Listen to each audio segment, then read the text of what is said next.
इस वीडियो को ना बस ध्यान से सुन लेना। सिर्फ़ सुन लेने से इस एक पर्टिकुलर टॉपिक से जितने भी क्वेश्चन्स एग्ज़ाम में आने वाले हैं ना, अगर थोड़ा-सा दिमाग लगाया तो 60% 65% तो सॉल्व कर ही लोगे आराम से। बस ध्यान से सुन लेना। चाहो तो कीवर्ड्स लिख सकते हो, नहीं तो टेंशन लेने की ज़रूरत नहीं है। तो क्या है ना, हम ये जो चौसर के बारे में बात कर रहे हैं, 1340 से लेके 1400 तक का जो टाइम पीरियड है हिस्ट्री ऑफ इंग्लिश लिटरेचर में, वो एज ऑफ चौसर के नाम से जाना जाता है। अब किसी भी एज में एज का जो नाम है, वो ये हमेशा याद रखना, अगर नाम चौसर का है तो मतलब इस एज में सबसे ज़्यादा कॉन्ट्रिब्यूशन चौसर का ही होगा। और ये जो टाइमलाइन होती है, अक्सर क्या होता है कि जिसने सबसे ज़्यादा कॉन्ट्रिब्यूट किया है, उसी के लाइफ स्पैन को ही वो टाइमलाइन बना देते हैं। ये this was the life span of चौसर। अब चौसर के जो कॉन्ट्रिब्यूशंस हैं, उनमें सबसे एक बहुत मेजर कॉन्ट्रिब्यूशन ये है कि इन्हीं की वजह से इंग्लिश को इंग्लैंड में एक रिस्पेक्टेड लैंग्वेज का दर्जा दिया गया। इससे पहले फ्रेंच और लैटिन थी, अभी भी फ्रेंच और लैटिन थी, लेकिन इंग्लिश को भी थोड़ी रिस्पेक्ट मिलनी शुरू हुई। अगली बात ये है कि ये एज शुरू क्यों हुई? क्या ऐसा हुआ कि एज ऑफ चौसर, जैसे एजेस चेंज होती हैं, इसके बाद रिवाइवल आएगा, फिर एलिज़ाबेथन एज आता है। तो एज ऑफ चौसर शुरू हुआ, इसके पीछे 3 मेजर रीज़न हैं। सबसे पहला 100 ईयर वॉर, एक वॉर है जो 100 ईयर्स तक चल रही है, तो एग्ज़ाम के टाइम पे आपको ये ध्यान देना है, ये सोचना है कि कोई वॉर होती है तो कितने ज़्यादा रिसोर्सेज़ लगते हैं।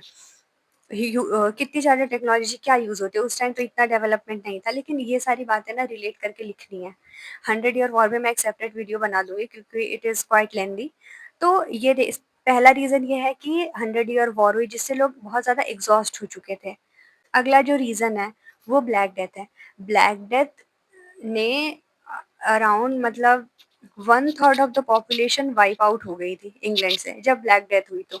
तीसरी चीज़ पीजेंट्स रिवॉल्ट है, जो ये सबसे बॉर्डर लाइन पे था। पीजेंट्स रिवॉल्ट जब हुआ, इसमें क्या हुआ ना, जो ऑर्डिनरी लोग थे, देखिए कभी भी कोई एज शुरू हो रही है या कोई एज खत्म हो रही है, तो उसमें एक बहुत कॉमन चीज़ ये है कि लोग ना थोड़े ज़्यादा अवेयर होते हैं, लोग थोड़े ज़्यादा जागरूक होते हैं, लोग थोड़े ज़्यादा अटेंटिव होते हैं चीज़ों को लेके कि क्या गड़बड़ हो रहा था, क्या सही हो रहा था, अब क्या चेंजेस आने चाहिए। जब जब पीजेंट्स रिवॉल्ट हुआ, तो लोग जो अनफेयर टैक्सेस थे या अनफेयर जो सोशल रिस्ट्रिक्शंस थे, उनको समझने लगे कि ये चीज़ें गलत हो रही हैं, ये हमारे ऊपर अत्याचार हो रहा है, ये नहीं होना चाहिए। इसके अगेंस्ट हुए लोग। तो इससे ना पूरा जो इंग्लैंड का सिस्टम था, इसे एक बहुत ज़्यादा शॉक लगा कि अरे! लोग ऐसे अवेयर कैसे हो गए? जैसे आज के टाइम पे हो जाए कुछ भी ऐसा, कोई बहुत नई चीज़ हो जाए कि सिस्टम को झटका लग जाए, कुछ ऐसा हो जाए, तो सिस्टम को फिर वो बात माननी पड़ती है। तो यहाँ पे भी सेम यही चीज़ हुई। इसी की वजह से, पीजेंट रिवॉल्ट की वजह से, फिर नए आइडियाज़ को रिस्पेक्ट दी गई, उनका वेलकम किया गया, जो भी नया कोई सॉल्यूशन दे रहा है। तो मेजरली क्या होता था, ऐसा नहीं है कि कोई जाके वहाँ के जो सिस्टम में कोई जाके ऐसा कुछ काम कर दे रहा है, कोई सजेशन दे दे रहा है।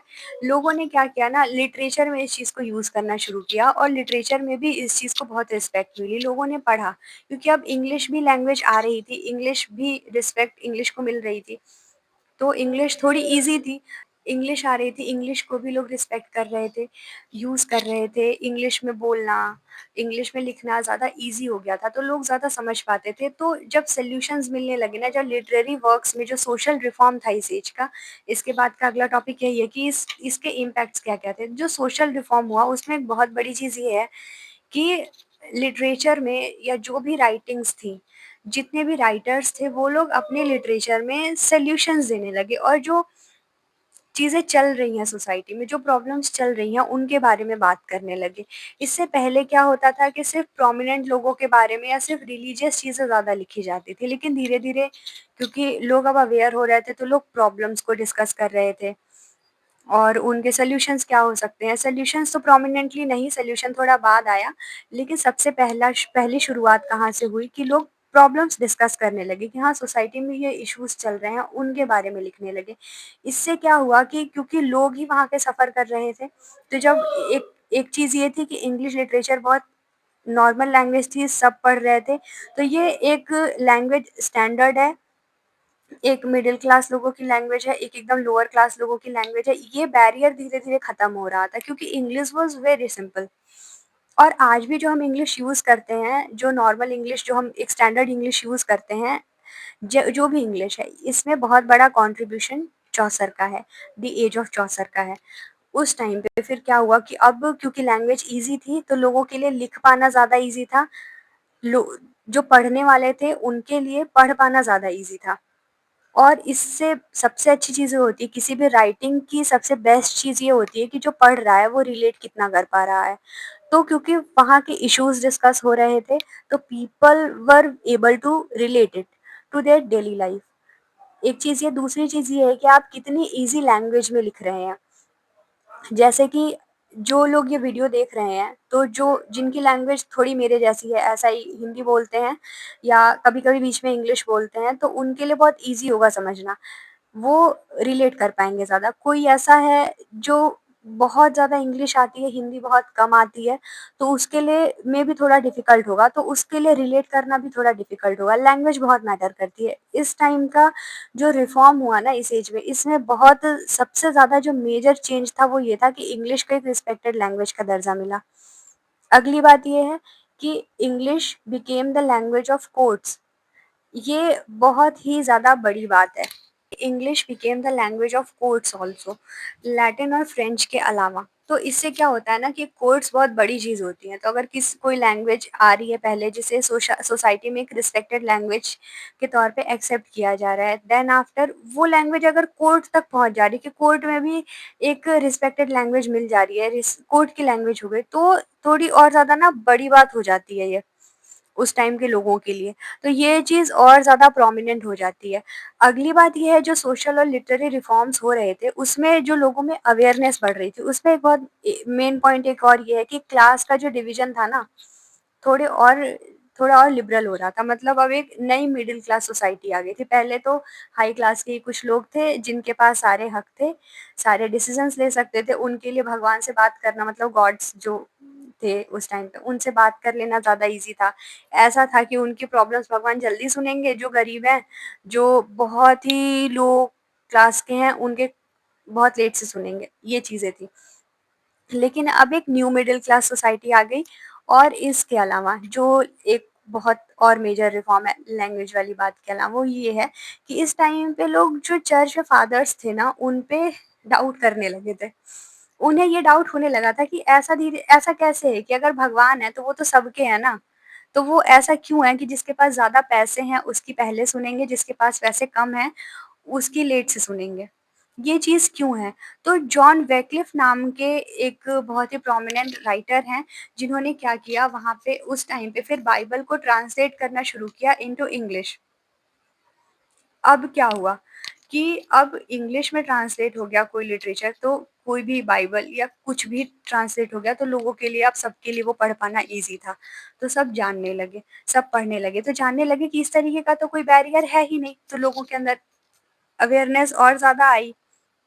और इस ट्रांसलेशन को लोगों ने बहुत वेलकम किया, बहुत अप्रिशिएट किया। ये भी एक बहुत ही मेजर चीज़ है इस एज के बारे में। अगली चीज़ ये है कि अब क्या हुआ, इस टाइम के राइटर्स नॉर्मल लोगों के बारे में भी लिखने लगे। जैसे जैसे किसी एक नॉर्मल इंसान की ज़िंदगी होती है, जो उसके स्ट्रगल्स होते हैं। और सबसे बेस्ट चीज़ ये है कि वो एक नॉर्मल इंसान हमेशा परफेक्ट नहीं होता है, लेकिन शुरुआत जब लिखने की होती है, तो हम भी, मैं और आप भी अगर कोई फ़िक्शन लिखेंगे, तो मेबी आज ऐसा ना करें ये जानने के बाद, लेकिन आज से कुछ टाइम पहले जब ये बात नहीं पता होती, तो शायद हम भी कोई एक ऐसा हीरो-हीरोइन, एक कैरेक्टर होता है जिसके अंदर कोई कमियाँ नहीं होती। एकदम, मतलब उसे सब पता होता, सारी प्रॉब्लम को वो चुटकियों में सॉल्व कर देता। सुपर पावर होती, मतलब सारे डिसीज़न्स लेना, दुनिया में सबसे स्ट्रॉन्ग, इस तरीके का होता। ये उस टाइम पे भी था, लेकिन अब इस टाइम पे जो रिफ़ॉर्म्स हो रहे थे, उसमें एक एक और जो चीज़ है वो ये है कि लोग एक नॉर्मल इंसान के बारे में लिखने लगे। एक नॉर्मल इंसान की लाइफ़ में कैसे स्ट्रगल्स होते हैं, कैसे वो उन स्ट्रगल्स को पार करता है, या कैसे उन स्ट्रगल्स को लेके परेशान होता है, इरिटेट हो रहा है, फ्रस्ट्रेट हो रहा है, या एक नॉर्मल इंसान कैसा होता है, परफेक्ट नहीं होता है। ऐसा नहीं है कि आप किसी कहानी के लीड कैरेक्टर हैं, तो आपको सारे डिसीज़न्स लेने आएँगे, ऐसा नहीं होता है। तो बहुत ही रियलिज़्म वाली चीज़ हो रही थी, यहाँ पे रियलिस्टिक चीज़ें लिखी जा रही थी। अगली चीज़ जो ये है कि चौसर ने कुछ पोएटिक फॉर्म्स लाए, जैसे राइम रॉयल। ये चीज़ें आज भी यूज़ होती हैं और आज भी उनके आगे आने वाले पोएट्स के लिए भी ये हेल्पफुल रही, उनके लिए भी एक मॉडल बनी राइटिंग का। अब अगली बात ये है इम्पोर्टेंट इस एज में कि इस एज में इतनी ज़्यादा राइटिंग्स क्यों आ रही थी या लोग क्यों लिख रहे थे? इसमें फिर से लैंग्वेज वाली बात आ जाती है सबसे इम्पोर्टेंट कि लैंग्वेज का बैरियर ख़त्म हो रहा था। नॉर्मल लैंग्वेज में लिखी जा रही थी चीज़ें और इंग्लिश में लिखने की वजह से डेली लाइफ़ की लैंग्वेज डेली यूज़ वाली लैंग्वेज में लिखने की वजह से ऐसा हुआ कि लोगों के लिए लिखना, समझना, समझाना, पढ़ना, रिलेट करना बहुत ज़्यादा ईज़ी हो गया था। इसलिए जब ज़्यादा पढ़ी जा रही थी किताबें तो और ज़्यादा लोग मोटिवेट हो रहे थे लिखने के लिए। और अगर मेरे पास जैसे कि अगर कोई बुक आ जाए अभी, मैं कोई बुक पढूँ जो मुझे लगे मेरे जैसे किसी स्टूडेंट ने लिखी है, तो ये लगेगा ना कि अरे एक स्टूडेंट ने लिखी है तब तो मैं भी लिख सकती हूँ। फिर मैं उ मेरा मन करेगा उसे पढ़ने का, फिर मैं पढ़ूँगी और मैं देखूँगी यार कितनी नॉर्मल लैंग्वेज में लिखा हुआ है, ऐसे ही तो हम लोग बात करते हैं, ऐसे ही तो लिखते हैं। तो क्या होगा ना मन करेगा यार ऐसा है तब तो मैं भी लिख सकती हूँ। इससे भी तो मेरी तरह स्टूडेंट ही है, नॉर्मल जैसी लैंग्वेज में मैं बात कर रही हूँ, ऐसी लैंग्वेज में ही इस स्टूडेंट ने लिखा है, ये लिख रही है तो फिर तो मैं भी लिख सकती हूँ, तो मैं भी ट्राई करती हूँ। ये चीज़ थी। और आज ऐसा है कि आज हमारे पास बहुत सारे प्लेटफ़ॉर्म्स आए अलग-अलग। आज हमारे पास यूट्यूब है अगर हम कुछ डिलीवर करना चाहते हैं तो। लेकिन अगर उस टाइम में हो तो उस टाइम में ये सारी चीज़ें थी नहीं। एक लिटरेचर ही था, एक राइटिंग ही थी, जो करके आप अपनी बात लोगों तक पहुँचा सकते थे, आप लोगों को अवेयर कर सकते थे। लोगों को बता सकते थे कि कैसे चीज़ों से डील करना है। अगली चीज़ ये थी कि राइटर्स जो थे वो अपनी राइटिंग के ज़रिए ही सोशल इश्यूज़ पे रिस्पॉन्ड करने लगे। ये मैंने पहले भी बताया अभी वीडियो में। सोशल इश्यूज़ जो थे उन पे रिस्पॉन्ड करने लगे और ज़रूरी नहीं था कि जो रिस्पॉन्ड है वो एक क्वेश्चन आंसर के फॉर्मेट में हो, कई बार कॉमेडी करके, कई बार किसी ह्यूमर में, किसी ड्रामा में, अपनी बातें लिख के, अपनी बातें लाके रिस्पॉन्ड करने लगे। जैसे आज भी होता है कि आज कोई सोशल इश्यूज़ चल रहे हैं, तो ये चीज़ें आज भी बस थोड़ा-सा फॉर्म चेंज हो गया है, लेकिन ये सब आज भी होता है। आज भी हम कई बार क्या होगा कोई सोशल इश्यू है, कोई स्टैंड अप कॉमेडियन को सुन रहे हैं, तो वो किसी सोशल इश्यू को बहुत अच्छा-सा कॉमेडी के बीच में लाके अब मुझे नाम याद नहीं आ रहे हैं, कॉमेडी के बीच में लाके उसका आंसर दे देते हैं या उस पे कुछ रिस्पॉन्ड कर देते हैं। तो it was same at that time also. ये उस टाइम भी शुरू हो चुकी थी ये चीज़ें। अगली चीज़ ये है कि जब लैंग्वेज अलग-अलग आ रही थी ना, जब लैंग्वेज अलग आई और लोग ज़्यादा एक्सप्लोर कर रहे थे, ज़्यादा चीज़ें इंट्रोड्यूस हो रही थी लिटरेचर में, तो इसमें स्ट्रॉन्ग इमोशन, कॉम्प्लेक्स इमोशंस जैसी चीज़ें भी इंक्लूड होने लगी, जो लोगों को ना थोड़ा और डीप सोचने पे मजबूर करती थी। जैसे कई हम नॉवेल्स पढ़ते हैं, बहुत सारी लव स्टोरीज़ हैं, बहुत सारे नॉवेल्स हैं, लेकिन अगर 10 लव स्टोरी पढ़ें, किसी एक में ना बहुत गहराई से बात लिखी गई है, बहुत डीप इमोशन की बात लिखी गई है, तो हम सोचेंगे कि यार क्या बात है, क्या लिखा गया है, कितना सही है, इतना कौन सोचता है, इतना घुस के किसने सोचा होगा ये लिखने को लेके। ये चीज़ें उस टाइम भी हो रही थी। और अगली बात ये है कि अगर हम इन सब का कंक्लूज़न देखें, तो सबसे पहली चीज़ ये है कि लैंग्वेज चेंज हुआ जिसकी वज़ह से पढ़ना भी ईज़ी हो गया, लिखना और समझना भी ईज़ी हो गया। दूसरी चीज़ ये है कि रियलिस्टिक चीज़ें लिखी जाने लगी और राइटिंग से बहुत सारी वैराइटीज़ आई जैसे ह्यूमर के बारे में, ह्यूमर, कॉमेडी, लव एक्सेट्रा। अगली चीज़ जो है वो ये है कि चौसर ने जिस तरीके की लैंग्वेज यूज़ की है, जो इंग्लिश यूज़ की है, वो आज की स्टैंडर्ड इंग्लिश है। जो इंग्लिश हम यूज़ करते हैं उसके पीछे चौसर का ही कंट्रीब्यूशन है बहुत बड़ा। और जो सबसे इम्पोर्टेंट और बहुत बहुत इम्पोर्टेंट और लास्ट चीज़ है, सबसे इम्पोर्टेंट तो नहीं, बहुत इम्पोर्टेंट और लास्ट चीज़ है वो ये है कि जो इन्होंने राइम स्कीम्स इंट्रोड्यूस की हैं, वो इनके बाद के पोएट्स के लिए भी एक मॉडल बनी। ये बात भी मैंने पहले वीडियो में बताई है। तो इस तरीके से आई होप आपको जैसा ही मैंने डिलीवर किया, मैंने ऐसा बताने की कोशिश की कि बस कहानी के तरीके से समझ में आ जाए so that you can write it well in your examination. और एग्ज़ामिनेशन में क्वेश्चन अटेम्प्ट कैसे करना है, इस पे I will make a separate video. And my name is Disha, thank you so much for watching.